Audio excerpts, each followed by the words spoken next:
वसुदेव सुतं देवम् कंसचाणूरमर्दनम् देवकी परमानन्दम्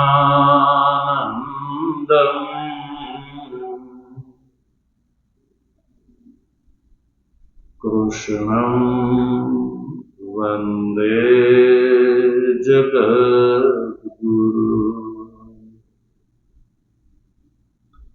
मूकं करोति वाचालं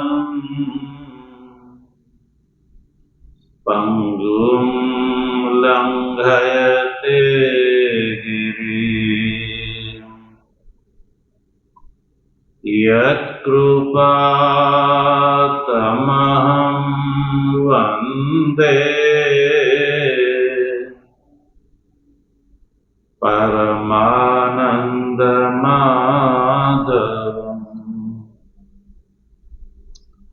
शङ्करं शङ्कराचार्यम् केशवं बादरायणम्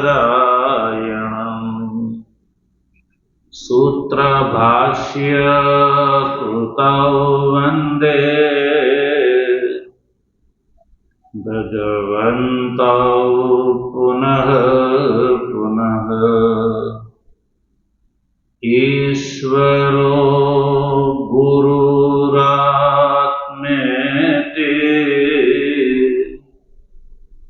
मूर्तिभेद विभागिने व्योमवद् व्याप्तदेहाय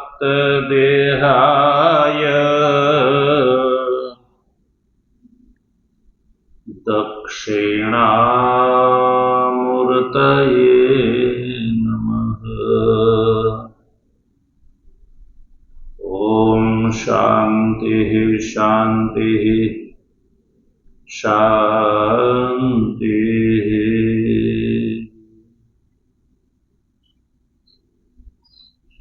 तत्व जिज्ञासु सज्जनो,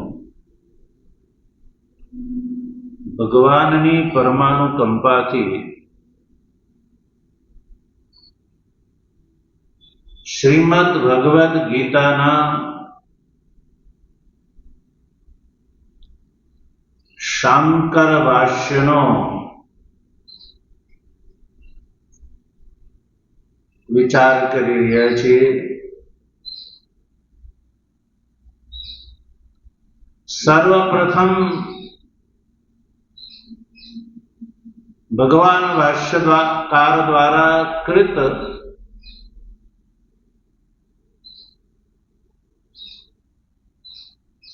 એક પૌરાણિક શ્લોકના રૂપમાં કરેલા મંગલાચરણનો વિચાર કર્યો।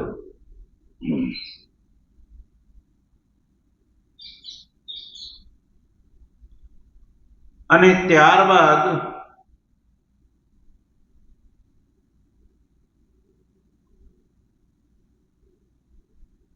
ભગવાન ભાષ્યકાર દ્વારા કૃત ઉपोद्घात ભાષ્યનો પ્રારંભ જે છે એનો વિચાર કરી રહ્યા છીએ। અને એમાં સૌપ્રથમ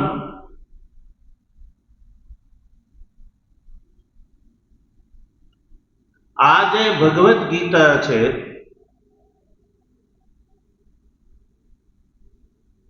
એનો વિષય સાધ્ય અને સાધનભૂત જ્ઞાન નિષ્ઠા અને કર્મ નિષ્ઠા છે એ બતાવવા માટે થઈને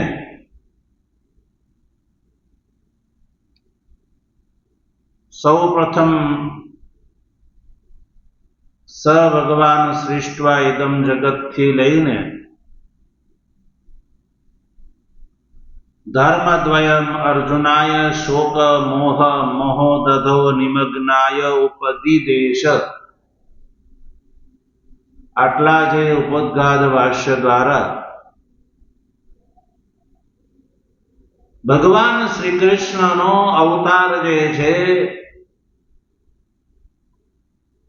એ આ બે નિષ્ઠાનો ઉપદેશ કરી અને આ ભૂમિનો ભાર ઉતારવા માટે થયેલો છે. અને એ દ્વારા એમણે અર્જુનને નિમિત્ત બનાવીને આ ભગવદ્ ગીતાનો ઉપદેશ આપ્યો છે. એટલે ભાષ્યકારે એ નિર્ધારણ કર્યું કે ગીતાનો જે વિષય છે એ જ્ઞાન નિષ્ઠા અને કર્મ નિષ્ઠા, એ જે સાધ્ય સાધનભૂત જે નિષ્ઠા છે એ આ ગીતાનો વિષય છે. એ વાત સ્પષ્ટ કરી. ત્યારબાદ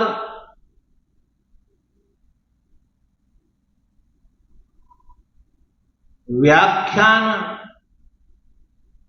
કરવામાં એક કારણ હોય છે કે ગ્રંથ આપ્ત પ્રણિતત્વ હોય એ બહુ જરૂરી છે. જે ગ્રંથ આપ્ત પ્રણિત ન હોય એ વ્યાખ્યાન કરવા યોગ્ય હોતો નથી.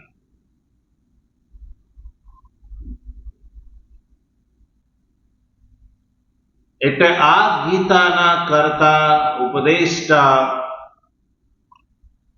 ભગવાન શ્રી કૃષ્ણ, યા એમ કહો કે આ જે ભગવદ્ ગીતા છે એ આપ્ત પ્રણીત છે.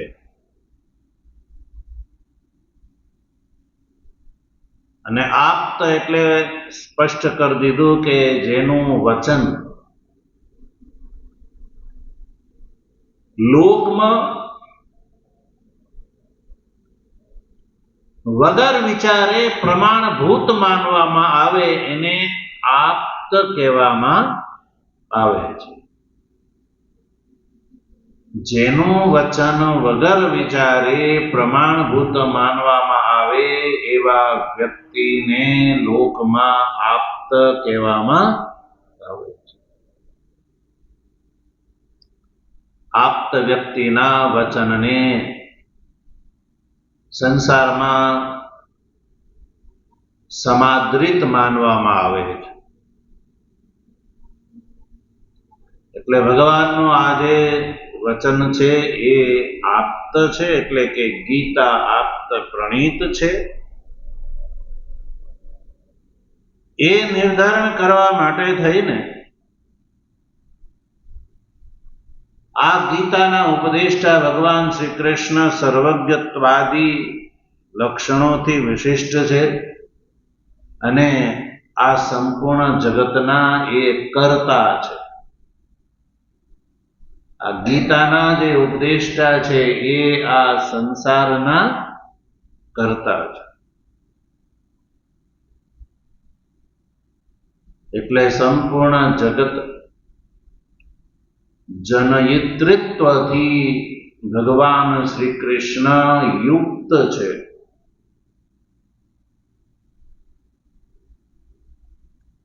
તો હવે વિચાર કરો કે આવા જે ઈશ્વર છે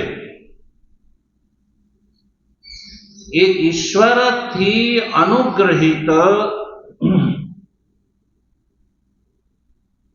જે માનવ છે એને જો આપ્ત માનવામાં આવતો હોય તો પછી જે સર્વ જગતના સ્રષ્ટા છે, જે સર્વજ્ઞ છે, એ તો પરમ આપ્ત હોય. કેવા હોય? પરમ આપ્ત. એટલે ભગવાન શ્રી કૃષ્ણની અંદર તો પરમ આપ્તત્વ સિદ્ધ થાય છે. માત્ર આપ્તત્વ નહીં પણ પરમ આપ્તત્વ. એટલે ભાષ્યકાર આ આપતત્વનું નિર્ધારણ કરવા માટે થઈને મંગલાચરણ કર્યા પછી સર્વપ્રથમ ઉપક્રમણિકા યા કહો કે ઉપોદ્ઘાત ભાષ્યમાં સૌથી પહેલા એના માટે નિર્ધારણ કરવું જરૂરી છે ભાષ્યકારને માટે કે આ જે ગ્રંથ છે એ આપ્ત પ્રણિત છે, એટલે આ ગ્રંથની અંદર વ્યાખ્યાન કરવા માટે મારો પ્રવેશ થયો છે એ સ્પષ્ટ કરવા માટે થઈને સર્વપ્રથમ જગત સૃષ્ટિત્વ બતાવ્યો કે સ ભગવાન સૃષ્ટવા ઇદમ જગત, કે નારાયણાખ્ય જે દેવ છે, જે સર્વજ્ઞ છે, જે સર્વેશ્વર છે, એણે સંપૂર્ણ જગતની રચના કરી છે અને રચના કરીને પછી આ જગત જે સૃજ્યમાન જગત છે એની વ્યવસ્થા બની રહે એ માટે થઈને એમણે પ્રવૃત્તિ લક્ષણ અને નિવૃત્તિ લક્ષણ આ બે જે ધર્મ છે, જે આ ગીતાના વિષય છે,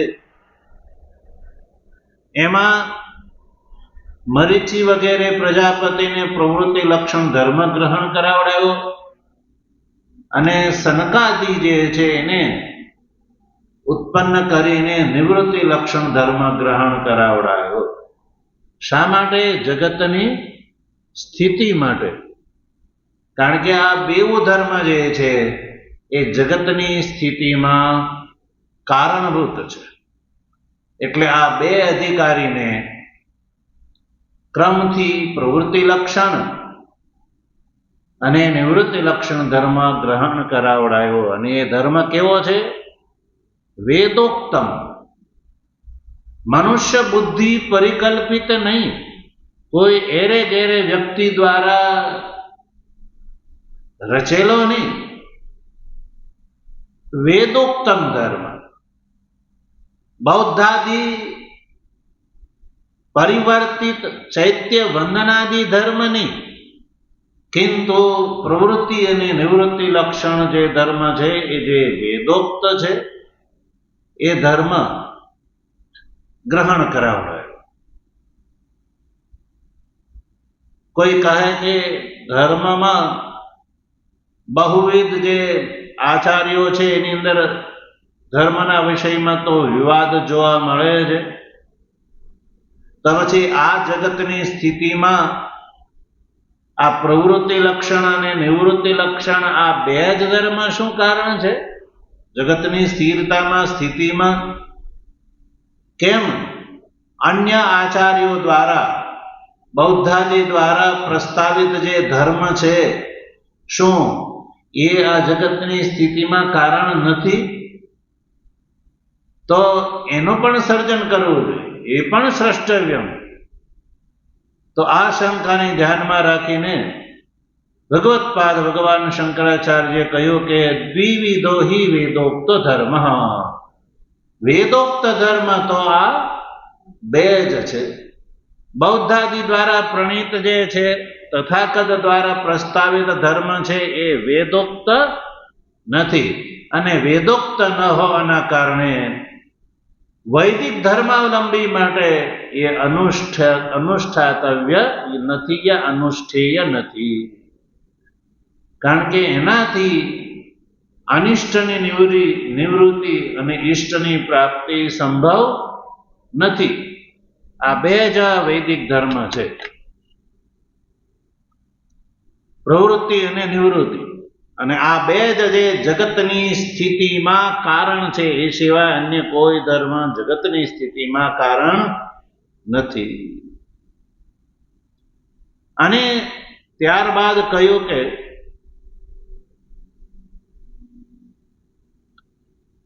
અન્ય કોઈ ધર્મ જે છે એ મનુષ્યના હિતમાં કારણ નથી એ બતાવવા માટે યા એમ કહો કે આ પ્રવૃત્તિ લક્ષણ ધર્મ યા નિવૃત્તિ લક્ષણ ધર્મ જે છે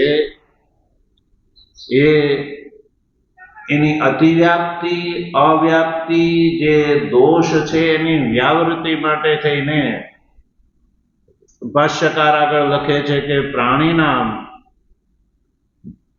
સાક્ષાત અભ્યુદય નિઃશ્રેયસ હેતુ. આ જે બે ધર્મ છે કયા કયા બોલો? પ્રવૃત્તિ લક્ષણ ધર્મ અને નિવૃત્તિ લક્ષણ. આ બે ધર્મ છે એ આ જે જગતના પ્રાણીઓ માટે સાક્ષાત અભ્યુદયનું કારણ છે અને નિઃશ્રેયસનું કારણ છે. મનુષ્યના માટે આ બે જ પુરુષાર્થ પ્રાપ્તવ્ય છે, એક તો અભ્યુદય અને એક નિઃશ્રેયસ. અભ્યુદય અને નિઃશ્રેયસ. અભ્યુદય એટલે આ સંસારની અંદર ઉન્નતિ અને નિઃશ્રેયસ એટલે સંસારની નિવૃત્તિ. આ બેનો ફેર સમજો. અભ્યુદયનો અર્થ છે સંસાર અંતપાતી ઉન્નતિ, એનું નામ છે અભ્યુદય. અને સંસારના બંધનથી સર્વત્ર રૂપથી નિવૃત્તિ જે છે એને નિઃશ્રેયસ કહેવામાં આવે છે. તો આમાં પ્રવૃત્તિ લક્ષણ ધર્મ છે એ અભ્યુદયનું સાક્ષાત કારણ છે. પ્રવૃત્તિ લક્ષણ ધર્મ છે એ અભ્યુદયનું સાક્ષાત કારણ છે. અને અભ્યુદય એટલે સંસારમાં ઉન્નતિ.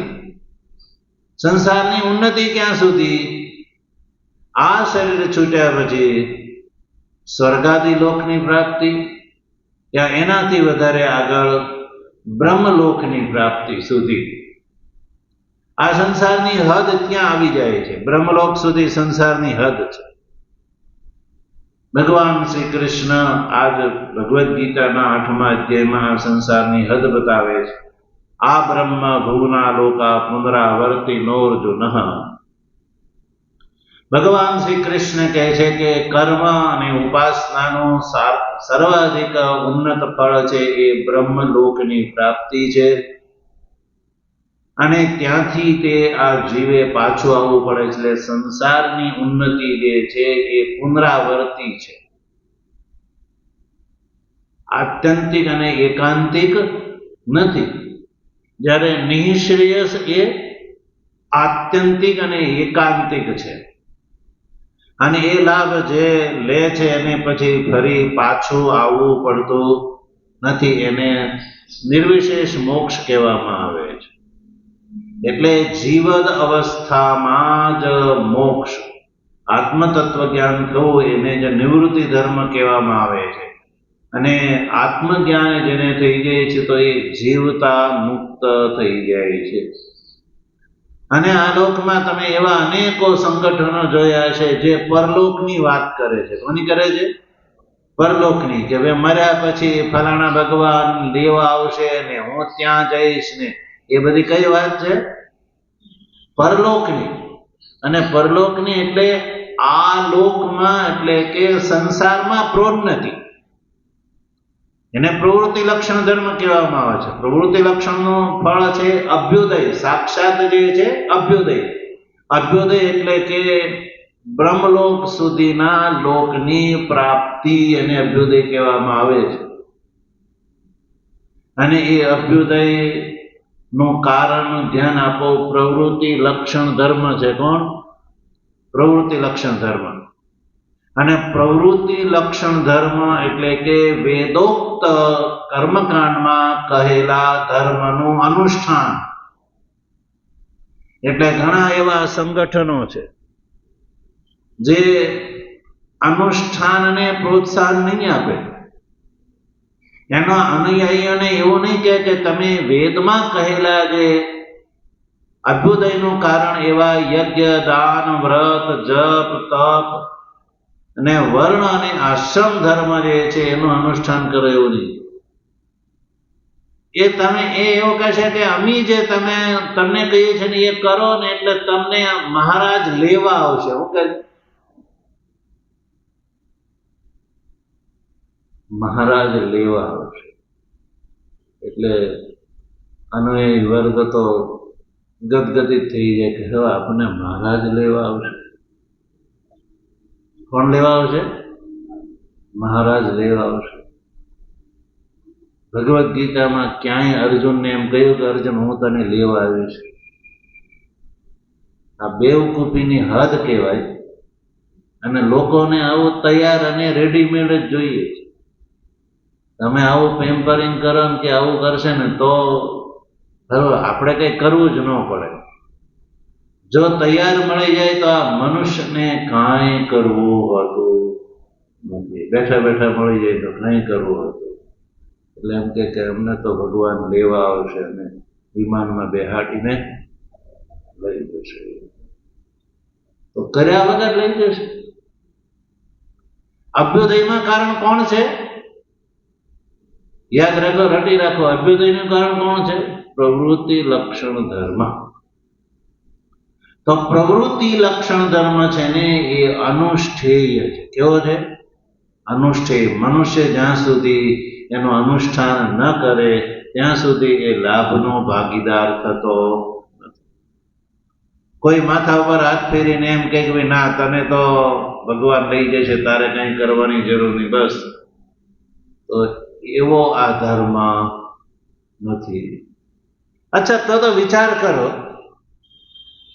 કે ભગવાન શ્રી કૃષ્ણને માટે પાંડવોમાં વધારે ને વધારે કોઈ પ્રિય હોય એ તો કોણ છે?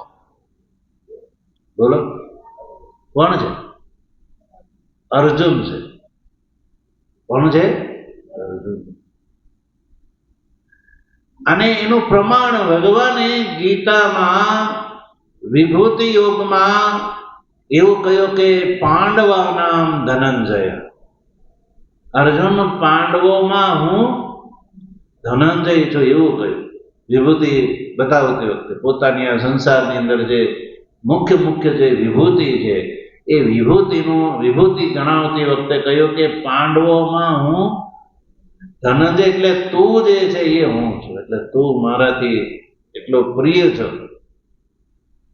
અને એ વાત તો વારંવાર ભગવાને કહી કે અર્જુન, ભક્તોસી મેં સખા ચેતી રહસ્યમ એતદુત્તમમ.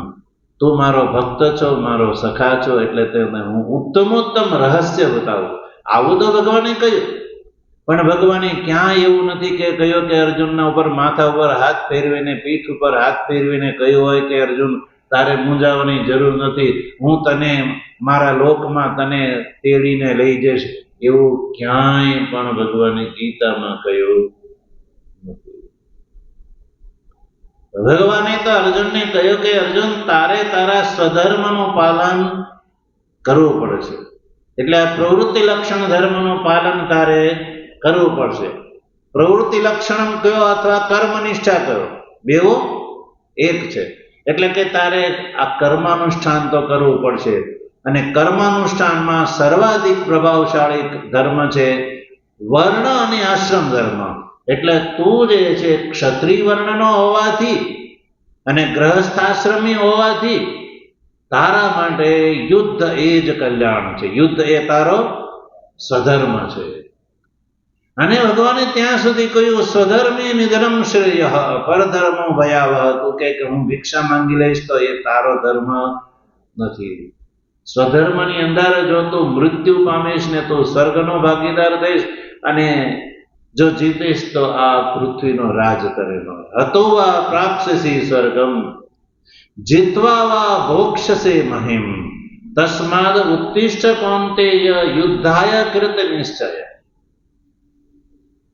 જો આવો શોર્ટકટ અને આવું હોત તો ભગવાન એમ ન કહે અર્જુન દઈ તારે કાંઈ કરવાની જરૂર નથી, તું તો મને એટલો બધો પ્રિય છો એટલે તને તો હું મારી બાહોમાં ભરીને લઈ જઈશ, તને તારે કાંઈ કરવાની જરૂર નથી. એવું ન કે ભગવાન. પણ વેદોક્ત ધર્મ જે છે એમાં ક્યાંય આવો શોર્ટકટ નથી. એ અનુષ્ઠેય છે. કર્મનિષ્ઠાનું અનુષ્ઠાન અવશ્ય કર્તવ્ય છે. અને એ કર્તવ્યથી યદી કોઈ વિમુખ થઈ જાય અથવા ન કરે તો એનું જે જીવન છે એ અધર્મમય થઈ જાય છે. કારણ કે મનુષ્યનો આ આયુષ્ય છે એ ધર્માનુષ્ઠાન માટે. જો ધર્માનુષ્ઠાન કર્યા વગર જીવે તો એનો મતલબ છે ધર્માનુષ્ઠાનનો પરિત્યાગ કર્યો અને જો જીવે છે તો એનું જીવન જે છે એ અધર્મમય વીતી રહ્યું છે. તો અધર્મનું ફળ ક્યારે ઉત્તમ લોકની પ્રાપ્તિ હોઈ શકે નહીં. અને આનું બીજું કારણ શું છે કે મૂળતઃ આ જે વૈદિક ધર્મ છે એને સાચા અર્થમાં લોકોની અંદર પ્રસિદ્ધ કરવામાં આવ્યો નથી. કારણ કે જે ધર્મના અલંબરદાર જે હોય છે, ધર્મના મુખિયા હોય છે, એ ધર્મના વિષયમાં મૂર્ખ હોય છે. શું હોય છે? મૂર્ખ હોય. એને જ ધર્મનો ધ આવડતો ન હોય તો પછી અનુયાયીને જે છે એ વિશ્વાસપૂર્વક, નિષ્ઠાપૂર્વક એ ધર્મનું સ્વરૂપ અને ધર્મનો બોધ સજ્જનો કેવી રીતે આપી શકે? કે જે પ્રમાણભૂત, એટલે આપણે ત્યાં કહ્યું કે ધર્મના આચાર્ય શ્રોત્રિય હોવા બહુ જરૂરી છે. શ્રોત્રિય એટલે ખાલી લખવાથી શ્રોત્રિય નહીં થઈ જવાય, પણ ખરેખર શાસ્ત્રના અર્થને એ જાણતા હોવા જોઈએ. તો જ એ પોતાના અનુયાયી વર્ગને ધર્મના માર્ગે વાળી શકે છે યા જોડી શકે છે. અન્યથા થાય શું કે અનુયાયીઓને કાંઈ કરવું હોતું નથી અને ધર્મના અલંબરદાર જે મુખિયા છે એ કે એનું ગમતું થવા દે કે વાંધો નહીં, તમને સારું લાગે એમ કરો, વાંધો નહીં. પહેલાને તો એ જ જોતું હોય. એટલે આના કારણે સમાજની અંદર અનાચાર ફેલાય છે. શું ફેલાય છે? અનાચાર ફેલાય છે. એટલે ભગવાન ભાષ્યકાર જે છે એ કઈ ભાવનામાં આવીને એવું નથી કહેતા કે આ ગીતા ભગવાન શ્રી કૃષ્ણે રચેલી છે, પણ ભગવાન શ્રી કૃષ્ણની અંદર ભગવત્તા છે એ પ્રમાણપૂર્વક સિદ્ધ કરે છે કે ભગવાન શ્રી કૃષ્ણ જે છે એ સર્વજ્ઞત્વાદી ધર્મોથી યુક્ત છે અને સર્વ જગતના જે છે એ ઉત્પન્ન કરતા અને નિયંતા છે. અને નિયંતા હોવાથી એણે જે અર્જુનને આ જે ઉપદેશ આપ્યો છે પ્રવૃત્તિ લક્ષણ ધર્મ અને નિવૃત્તિ લક્ષણ ધર્મ, એ પૂર્ણતઃ વૈદિક ધર્મનો જ ઉપદેશ આપ્યો છે. એણે પોતાનું ઘરનું ક્યાંય જોડતોડ કરી નથી. અને વર્તમાનમાં તો કાંઈ એવો કોઈ પ્રભાવશાળી વ્યક્તિ ઉત્પન્ન થાય અને જોડતોડ કરે તો લોકોમાં એની કીર્તિ વધી જાય કે એને જો નવો ચીલો કર્યો તો બહુ સારું કર્યું, નવું જોડતોડ કર્યું તો એને લોકો પ્રભાવી માને.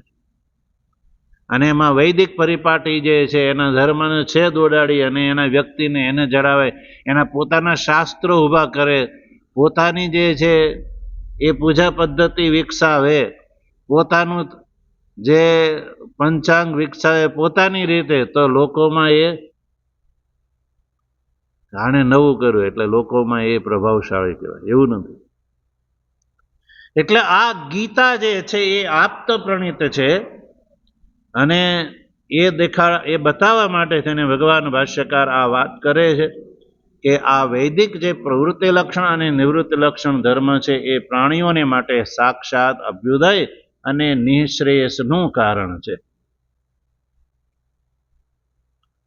તો પછી એક વાત બીજી ઊભી થઈ જાય છે અહીંયા કે આ બે જ ધર્મ વૈદિક છે, વેદોક્ત છે અને સંસારના સઘળા પ્રાણીઓને માટે પ્રવૃત્તિ લક્ષણ ધર્મ છે એ અભ્યુદયમાં સાક્ષાત કારણ છે અને નિઃશ્રેયમાં પરંપરાથી કારણ છે. તો યદિ આવું જ હોય તો પ્રત્યેક મનુષ્ય જે છે એ વર્ણિત્વ અને આશ્રમિત્વની ઉપેક્ષા કરીને, વર્ણ અને વર્ણ ધર્મ અને આશ્રમ ધર્મની ઉપેક્ષા કરીને બધા જ મનુષ્યો જે છે એ આ બે જ ધર્મ જે છે, પ્રવૃત્તિ લક્ષણ ધર્મ અને નિવૃત્તિ લક્ષણ ધર્મ જે છે એ જ બધા એનું અનુષ્ઠાન કરવા લાગી જશે. આ પ્રશ્ન ઉભો થયો કે પ્રવૃત્તિ અને નિવૃત્તિ, યા કહો જ્ઞાન નિષ્ઠા અને કર્મ નિષ્ઠા, એ બે જ જો વૈદિક ધર્મ હોય તો પછી વર્ણ અને આશ્રમની ઉપેક્ષા કરીને જે પુરુષાર્થી છે, જે મનુષ્ય પુરુષાર્થી છે, એ પુરુષાર્થી દ્વારા પછી આ બે જ ધર્મ યથા યોગ્ય અનુષ્ઠેય રહી જશે તો અનુષ્ઠાનમાં કોઈ નિયમ નહીં રહે. અનુષ્ઠાનમાં કોઈ નિયમ નહીં રહે. અનુષ્ઠાત્રી નિયમ જે છે એની સિદ્ધિ નહીં રહે. જેમ કે અહીંયા જ અર્જુનની જ વાત લઈ લો.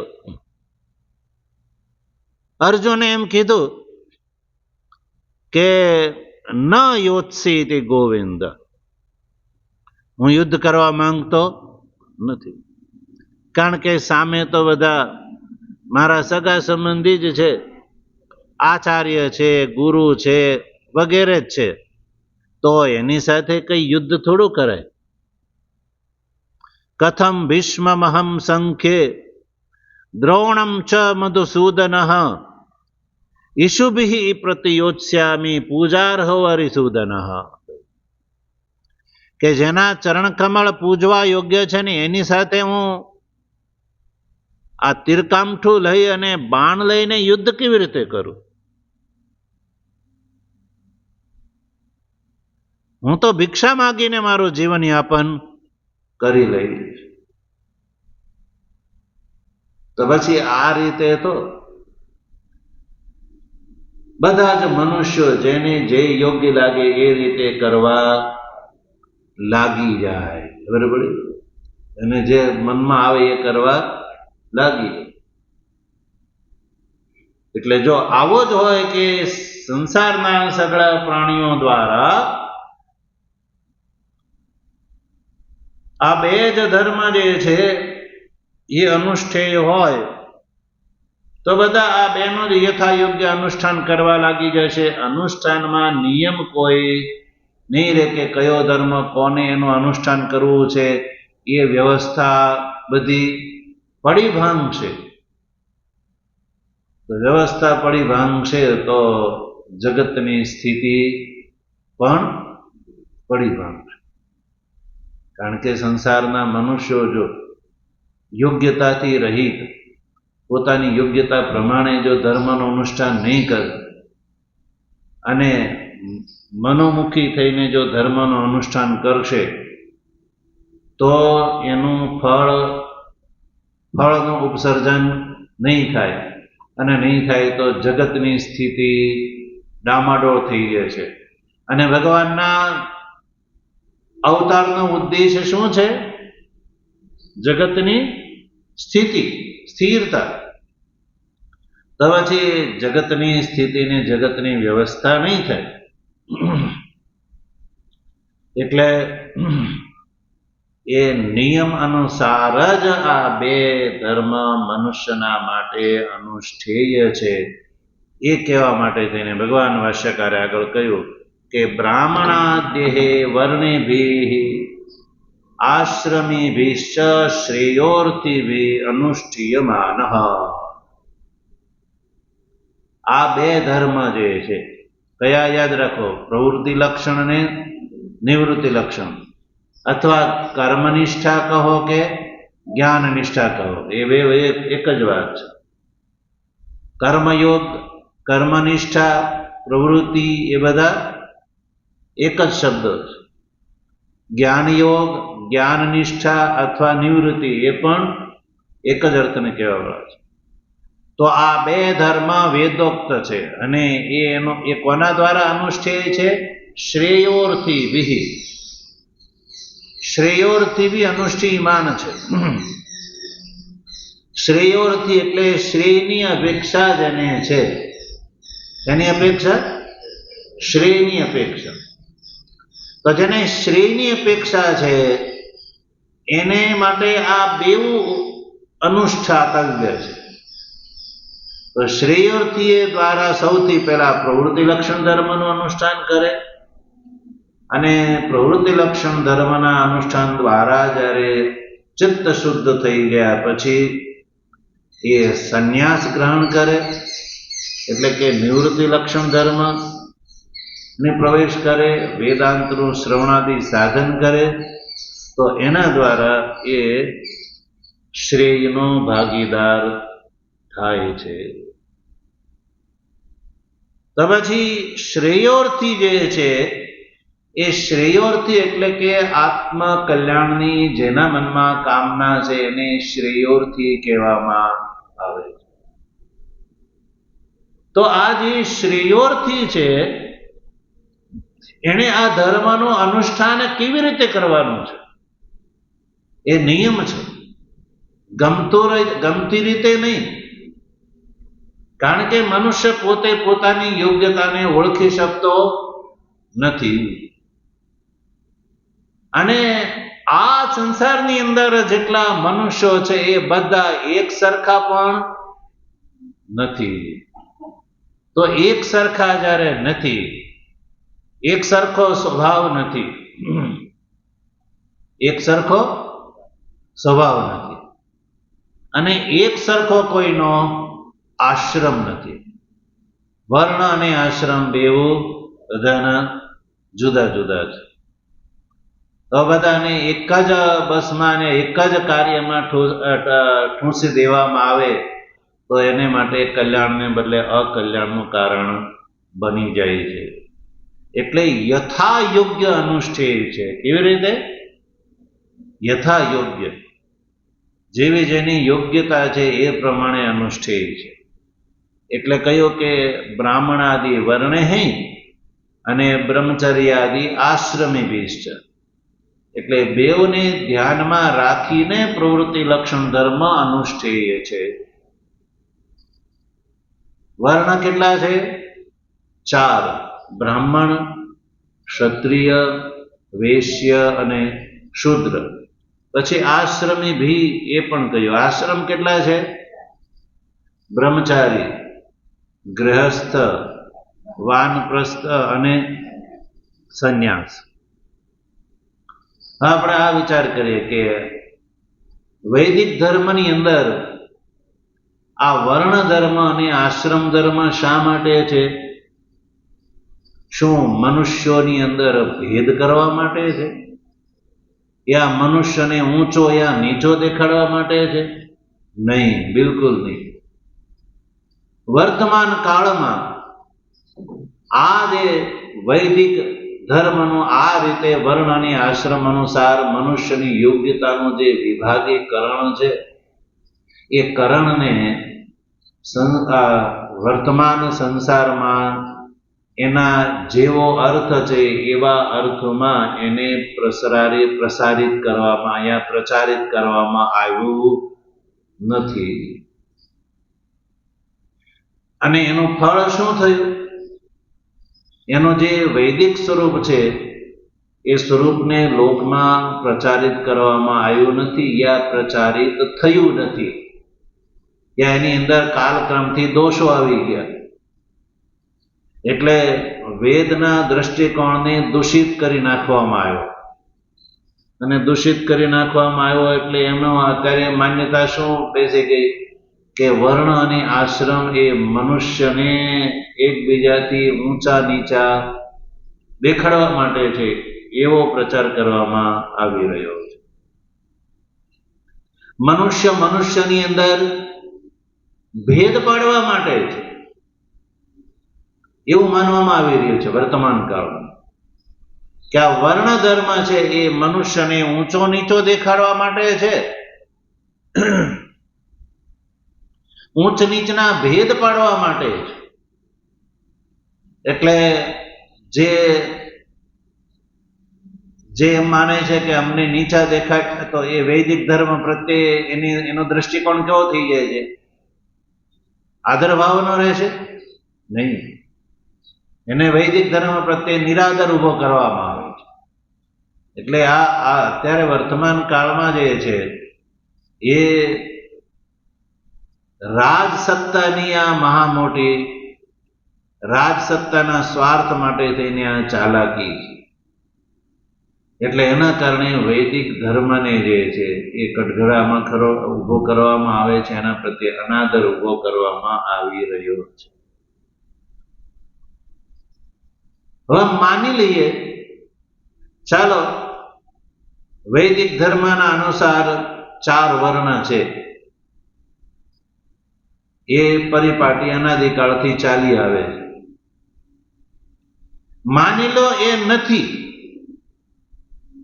માની લો કે તમે એ વર્ણ શબ્દથી બહાર નીકળી જાઓ. બ્રાહ્મણ, ક્ષત્રિય, વૈશ્ય, શૂદ્ર, આ 4 વર્ણ છે, એમાંથી એ ચારેયનો છેદ ઉડાડી દો. મનુષ્યને મનુષ્યના રૂપમાં રાખો. મનુષ્યને પ્રત્યેકને બધાને હું માનો? બધા મનુષ્ય છે. તો એની અંદર રહેલો ભેદ છે એ મટી જશે. જે સ્વાભાવિક છે, જે સ્વાભાવિક ભેદ છે એ મટી જવાનો છે. માની લો કે બધાને એક સરખા માની લો, ચાલો રાજસત્તાના બળથી એવું માની લેવામાં આવે કે આ વર્ણ ધર્મ અને જાતિ ધર્મ જે છે એને એ માનવાનું બંધ કરી દો. બધાને એક જ મનુષ્ય માની લો. પણ જે એની અંદર રહેલા ભેદ છે એને આ સંસારનો કોઈ વ્યક્તિ મટાડી શકે નહીં. વેદ છે એ કોઈને ઊંચ નીચ દેખાડતો નથી. વેદ તો સ્વભાવ પ્રમાણે વર્ગીકરણ કરી અને એ વર્ગના અનુસાર એના માટે કલ્યાણનું સાધન બતાવે. શું બતાવે છે? જે વ્યક્તિ જે વર્ગમાં ફીટ બેસે છે એ વર્ગમાં એ વ્યક્તિને કલ્યાણનું સાધન બતાવે છે. તો વેદ તો હિતકારી છે. અને માની લો આ ન હોય તો વર્ગ જે છે એ તો સ્વાભાવિક છે, જન્મથી છે. એમાં વેદ શું કરશે? વેદ તો કેવલ જે છે વકલ પાડે છે. જેમ સમજો કે હીરા છે, હીરા તો બધા શું કહેવામાં આવે? બધાને હીરા જ કહેવામાં આવે. તો હીરો હોવા માત્રથી એનો ભાવ બધાનો એક સરખો કોઈ કરી શકશે? કોઈ આવીને ઉભો થાય કે આ તમે બધા હીરામાં બધાના જુદા જુદા ભાવ કરો છો ને, એ ન હોવું જોઈએ. બધા હીરા જ છે, બધાનો ભાવ એક સરખો જ હોવો જોઈએ. આ હીરાની અંદર તમે આ જે પેલા સાવણી મારો છો ને વકલ પાડો છો ને બધાના જુદા જુદા ભાવ કરો, એ હીરાનું અપમાન છે. હીરાનું અપમાન થવું જોઈએ નહીં. એમાં જે તમે જે હલકો હોય એને તમે હલકો ચિત્રો છો અને વધારે સારો હોય એને તો હીરામાં તમે હલકા ભારે બતાવો છો, એ હીરાનું અપમાન છે. હલકા વાળો જે છે એ પણ ભારેની પાસે સાથે સાથે બેસવો, એનો પણ ભાવ એટલો જ હોવો જોઈએ. હીરા બજારમાં જઈને તમને આવો કોઈ પ્રચાર કરે તો બોલો હીરા વાળા આ વાતને માનો? ચાલો બધો તૂટેલો હોય, ખાડા વાળો હોય, ડાઘ વાળો હોય તો બધાના ભાવ એક સરખા જ હોવા જોઈએ એમ ગવર્મેન્ટ નક્કી કરે તો જેમ એ વાત ગળે ઉતરે એવી નથી, એમ આ મનુષ્યમાં પણ આ ભેદને કોઈ મટાડી શકે નહીં. તમે ગમે એટલો કોલસાને ઘસો તો કઈ કોલસો ધોળો થાય, અને જે ધોળો છે ને ગમે એટલો કાલુષ્ય લગાડો ધોઈ નાખો એટલે કાલુષ્ય નીકળી જાય. એટલે મનુષ્યની અંદર આ જે 4 પ્રકારના ભેદ છે ને એ આખી દુનિયામાં જોવા મળશે. એવું નહીં કે કેવળ ભારત વર્ષની અંદર, પણ આખી દુનિયાની અંદર મનુષ્યના જો સ્વભાવકૃત ભેદ પાડવામાં આવે ને તો એ ચાર જ ભેદ પડે છે. એમાં કઈ વેદ વેદ એનો કર્તા છે એવું નથી. વેદ એ ભેદનો કર્તા નથી. વેદ તો એ ભેદની ઓળખાણ કરાવડાવે છે. શું કરે છે? ઓળખાણ કરાવડાવે છે. એ કઈ આગ્રહથી એને એવું નથી કે હાલો તું આ નીચ છો ને તું ઊંચ છો, એવું એને નક્કી નથી કર્યું. વેદ દોષી ક્યારે ગણાય? કે જે ખાડા વાળો હોય, તૂટેલો હોય, એને ઉત્તમ કોટીનો એ કહેતો હોય તો એ દોષી નહીં. જે વ્યક્તિ જેવો છે એ વ્યક્તિ એ ત્યાંથી પોતાની યોગ્યતા અનુસાર એ વૈદિક ધર્મનું પ્રવૃત્તિ લક્ષણ ધર્મનું અનુષ્ઠાન કરે તો એ સફળ થશે.